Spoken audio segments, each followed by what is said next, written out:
Ég ætla að kíkja aðeins inn á hlutheildun til að byrja með. Og hlutheildun hún segir að ef að þú getur með eitthvað heildi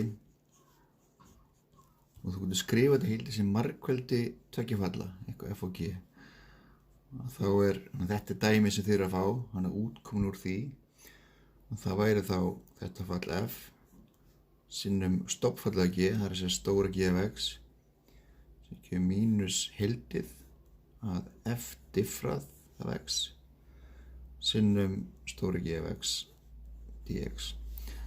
Þannig að það sem er, já, ok, það myndir svona.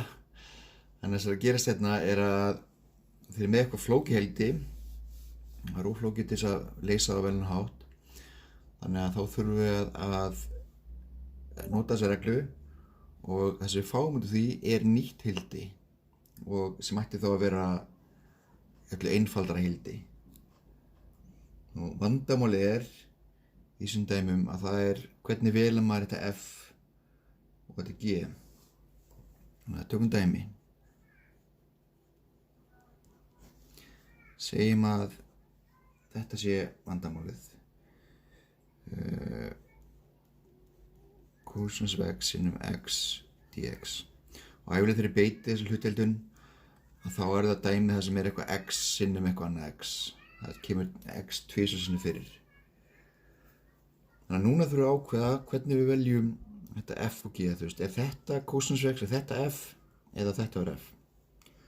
Og þá þarf maður svolítið að horfa hérna á þetta nýja heildi hérna, því við viljum að þetta sé einfalt og þægilegt heildi.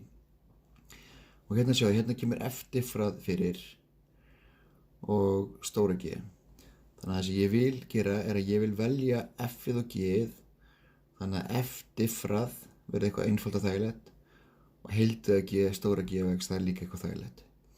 Og við sjáum það að hérna er með cos af x og x og ef að þetta hérna væri f af x og ég myndi diffra það, það er að segja þessi hérna partur, að þá myndi ég fá þetta 1.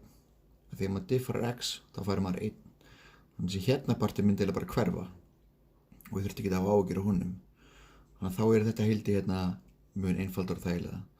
Þannig ég ætla að velja mitt f af x, þannig að það verður x og ég vil g af x og það verður cosinus af x. Og þá vil ég bara skrifa hérna strax til þér hvað er þá f diffrað af x, það er 1. Hvað er stóra g af x? Þá þarf ég að heilda cos af x og það er sin af x. Af því að ef ég diffra sin af x þá fæ ég cos af x. Þannig að þá getum við núna beitt þessa reglu og þannig að þá vil ég bara byrja fyrst að skrifa hann hérna upp. Hafa regluna bara fyrir fram að sig.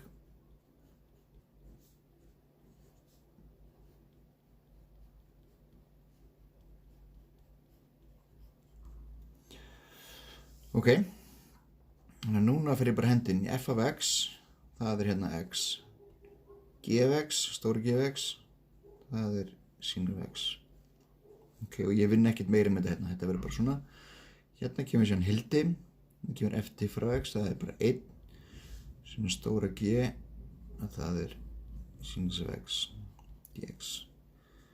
Og hérna þurf ég að taka eitt skrif upp út. Þessi partur er bara óbreyttur, ég hef ekkert meira að gera á hann. En hérna þarf ég að heilda sinus af x. Og til þess að heilda sin af x, þá verður þá mínus cos af x. Og af því það er mínus hérna fyrir, þá er þetta pluss cos af x. Og síðan kemur náttúrulega hérna líka aftur pluss k. Og þá er það dæmi leyst. Og þetta er sem sagt dæmi 2h1 a til f-liður á þessa vegu og fyrsta skrifir er að horfa á þennan hérna part og ákveða hvað á að vera f og hvað á að vera g.